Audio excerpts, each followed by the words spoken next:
selamat pagi. Ada Bagas, ada Cio, ya. Woi, sudah hadir semua on time ini. Sudah ada 13, 14 ya. Kita tunggu satu lagi ya. Siapa ya yang belum datang ini? Rachel, Miss. Oh, Rachel. Ya, ya. Oke, nggak apa-apa. Kita tunggu ya. Sebentar sambil menunggu kita foto dulu. Ini Miss ini mau fotokan dulu yang absen hari ini. Oh, masuk semua. Oke, sih.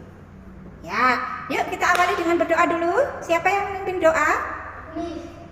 Boleh, boleh. Yuk. Oke, close your eyes.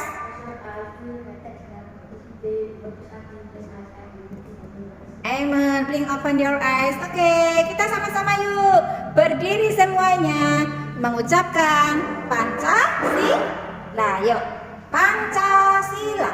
1. Ketuhanan yang Maha Esa.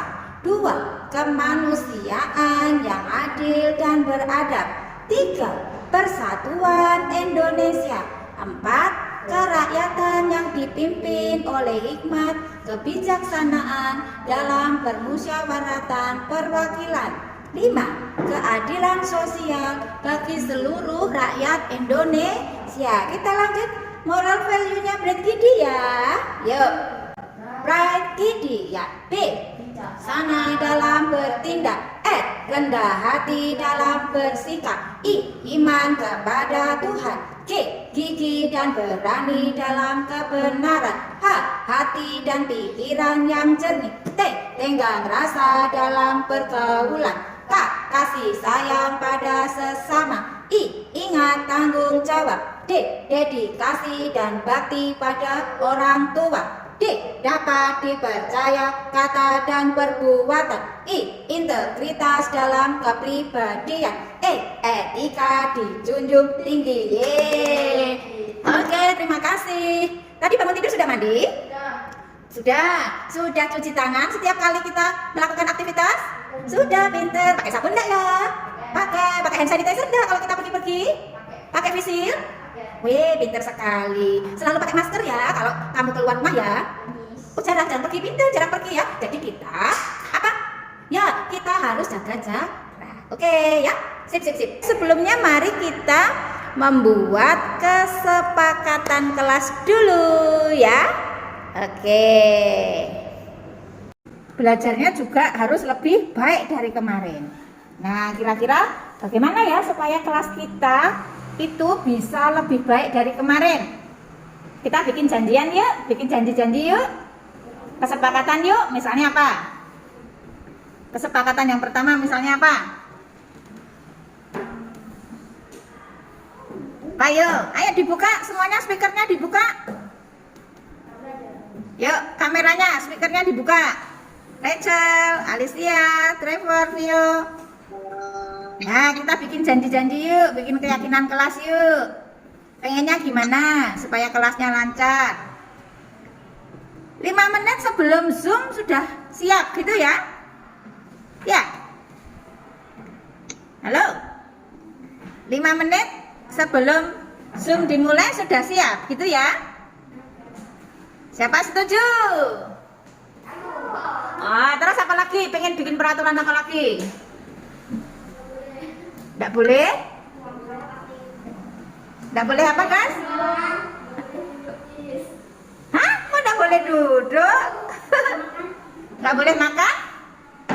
Saat belajar. Oke, sudah ada 2. Apa lagi? Yuk. Tidak boleh? Tidak boleh memilih teman. Jadi semuanya adalah berteman. Setuju atau tidak? Sip, ya sip. Coba yang di rumah nyumbang apa lagi? Kita sudah punya 3 aturan ya. 5 menit sebelum Zoom kita sudah siap. Tidak boleh pilih-pilih teman. Terus yang satu lagi tadi? Yang satu lagi tadi apa yuk? Tidak boleh makan saat KBM. Terus apa Valen? Apa Valen? Tadi nyumbang apa Valen? Buka kamera waktu online. Oh iya, buka kamera saat online. Setuju enggak? Setuju tidak? Sip.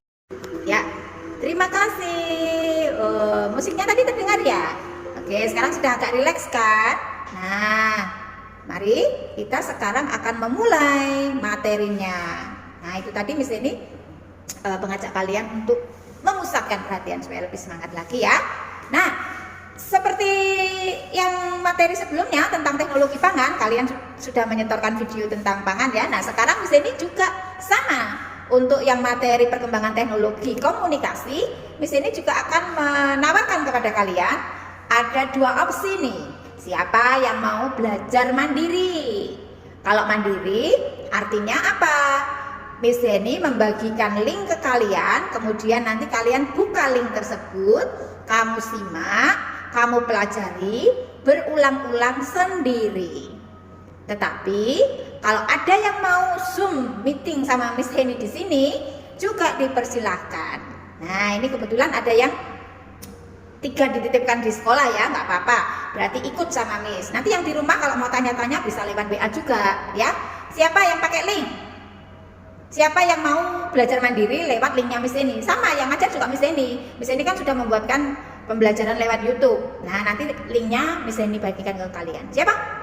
1, 2, 3, 4. Oke. Ya, Valen mau mandiri ya. Oke, Valen mandiri, Ke mandiri, Vio siap. Ya, tunggu ya, nanti Miss ini bagikan link. Berarti yang tidak mandiri melalui Zoom nanti bisa ikuti pelajaran bersama Miss ini. Yang mandiri nanti tunggu Miss ini panggil ya. Kalian cek WA grup kelas ya. Nanti kalau WA grup kelas ada perintah Miss ini, silakan masuk ke link Zoom kembali gitu. Nanti kamu kembali ke Zoom utama ya. Berarti belajar mandirimu sudah selesai. Gitu ya. Oke. Ya, ada 2 berarti ya. Nah, lalu apa yang kamu lakukan? Yang pertama adalah nanti kamu menyimak materi dari Miss Heni. Baik yang mandiri maupun yang di sini, menyimak materi tentang perkembangan teknologi telekomunikasi. Nah, untuk mengetahui apakah kamu nanti paham atau belum materi dari Miss Heni, maka seperti biasanya di akhir pembelajaran Miss Heni akan minta kalian untuk memberikan tugas produk ya tentang pemahaman materimu. Kalau yang tadi lewat link, lewat mandiri, nanti juga membuat video ya, kamu jelaskan apa isi materinya itu tadi. Kemudian yang menyimak dengan Miss Heni belajar langsung, seperti biasa ya, nanti kamu juga melaporkan dalam bentuk tulisan. Kira-kira apa saja ya yang aku ketahui tentang pembelajaran Miss Heni hari ini? Apa saja ya? Manfaatnya apa ya? Oh, dulu itu belum ada, sekarang jadi ada. Aku bersyukur dan sebagainya. Nanti kamu kemas dalam sebuah vlog video ya tentang nilai atau dampak positif dari perkembangan teknologi. Kemudian yang menulis juga dampak positif dari perkembangan teknologi. Ada pertanyaan? Ya, boleh. Ya, boleh kalian menggunakan kertas folio sendiri atau boleh diketik untuk yang itu ya, porto ya. Yang video juga penugasan. Jadi nanti setelah kita selesai materi, kamu kerjakan sebagai PR ya. Jadi silakan, ini ada 6 anak yang ingin mandiri, boleh keluar dari Zoom. Link segera Miss sharekan lewat WA grup kelas ya. Siap. Ayo anak-anak yang di sini yang dengan Miss Heni segera disiapkan buku dan alat tulisnya ya. Oke, bye-bye, sampai ketemu nanti ya di Zoom utama lagi ya. Ya, sekarang tinggal yang kelompok 2 ya. Oke, ya, kelompok 2. Mari kita buka halaman. Sebentar. Buku tentang teknologi perkembangan teknologi komunikasi, subtema 3, halaman 65 ya. Ini halaman 65 ya. Ya, di situ kita akan belajar tentang perkembangan komunikasi. Komunikasi itu bisa langsung, bisa tidak langsung. Kalau langsung berarti melalui lisan. Nah, kalau tidak langsung berarti melalui apa? Nah, ya, tulisan, melalui tulisan. Ya, zaman dulu juga kertasnya belum bagus-bagus seperti sekarang kualitasnya ya. dulu masih menggunakan kulit kayu ya, masih kasar, masih belum sempurna. Tetapi lama-kelamaan menjadi lebih baik dan lebih baik lagi. Nah, demikian juga komunikasi. Dulu belum ada itu handphone, belum ada itu laptop.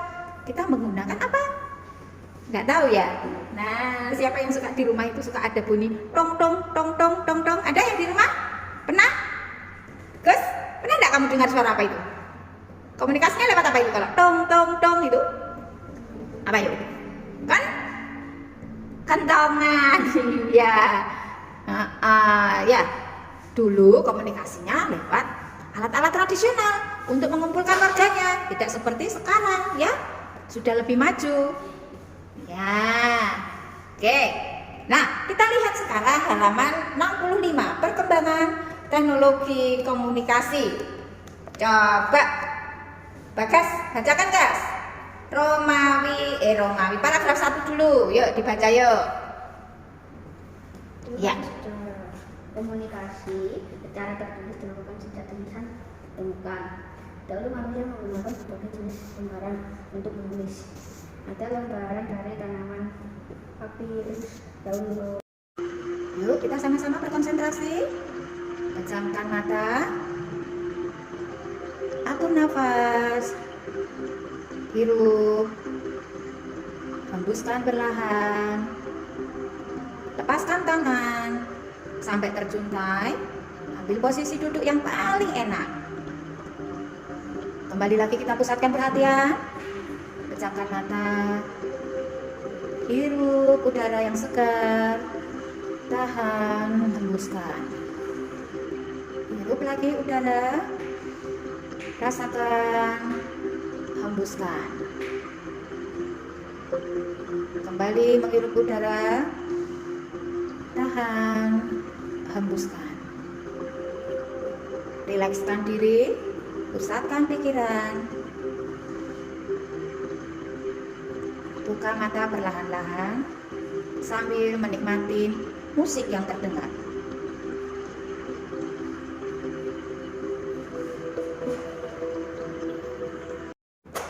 Oke, sudah masuk semuanya yang tadi mandiri? Oke, ya. Kita gabung lagi di Zoom besar, Zoom meeting besar.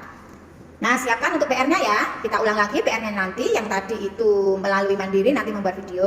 Kemudian yang bersama Miss Eni nanti kita membuat tulisan portofolio. Nah, boleh enggak Miss kita bekerja sama? Tanya-tanya dengan teman setelah ini? Boleh. Kalian boleh berdiskusi sendiri nanti ya. Lewat grup kelas boleh. Mau video callan juga boleh ya. Untuk mengerjakan PR kita.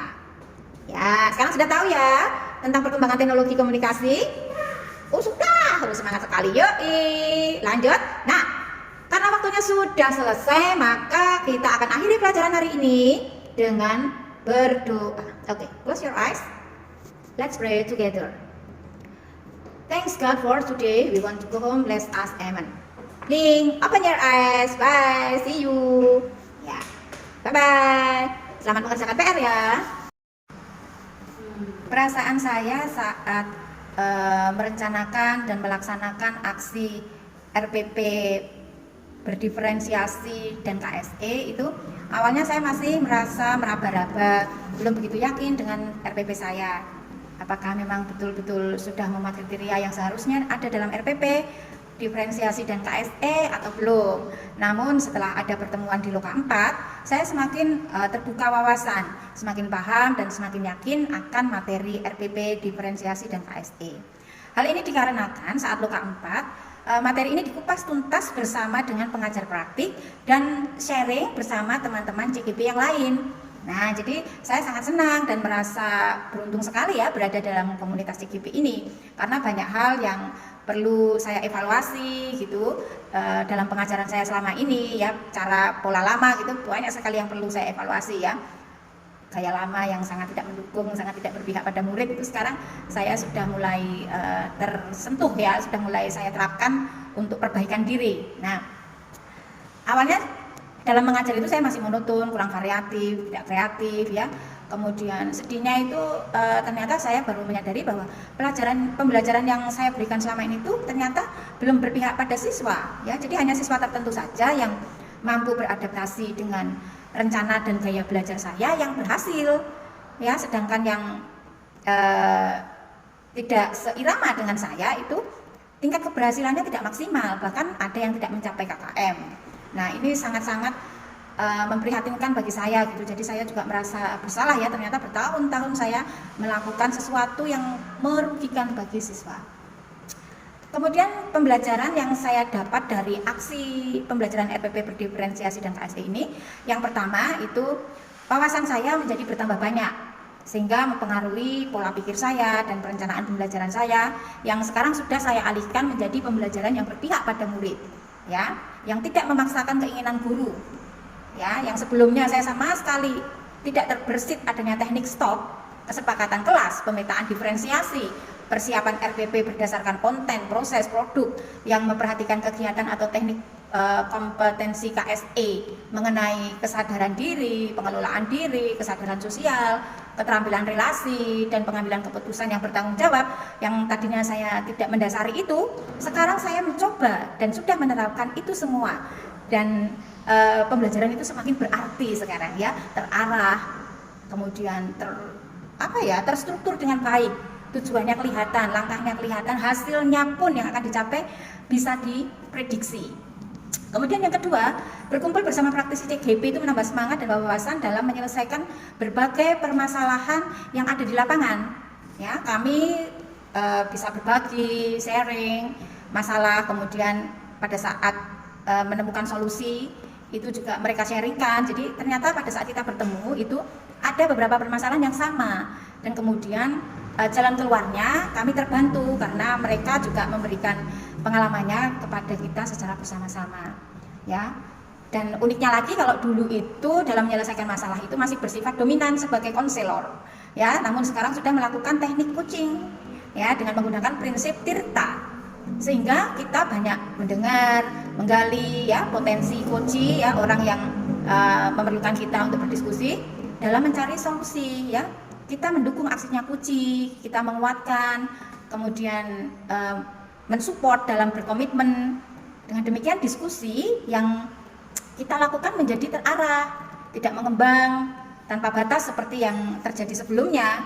Biasanya itu kalau berdiskusi kan jadi ngomong-ngomong yang di luar kepentingan gitu, jadi malah menggurita menjadi hal-hal yang kemana-mana, atau bahkan kita ikut terbawa gitu. Nah, dengan adanya tirta, maka kita mengefektifkan, ya, kualitas dari pertemuan, kualitas dari diskusi itu lebih terjaga, ya. Jadi lebih tidak ke curhat atau tumpahan emosi, tapi sungguh-sungguh suatu dilema yang memerlukan solusi.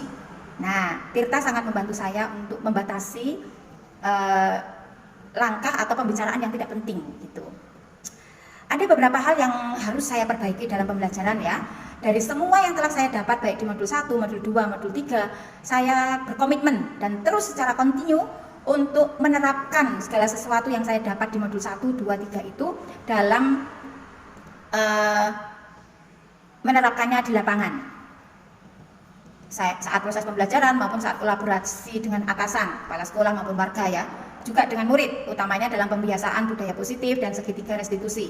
Membiasakan diri untuk berpikir positif, membiasakan bertindak berdasarkan kesepakatan, dan menyelesaikan permasalahan dengan menggunakan segitiga restitusi, itu juga membangun sikap disiplin dengan kesadaran diri, bukan paksaan. Dan saya sebagai guru bisa memposisikan diri sebagai teman maupun pemantau, agar murid itu merasa enjoy dalam melakukan diskusi untuk mencari sebuah solusi yang terbaik dalam menyelesaikan suatu masalah. Jadi kiranya ini yang bisa saya sampaikan untuk sajian aksi nyata penerapan RPP berdiferensiasi dan KSE. Sangat-sangat bermanfaat, sangat-sangat membantu saya untuk memiliki pedoman pembelajaran yang yang membuat diri saya semakin mantap, terarah, dan terus maju. Terima kasih.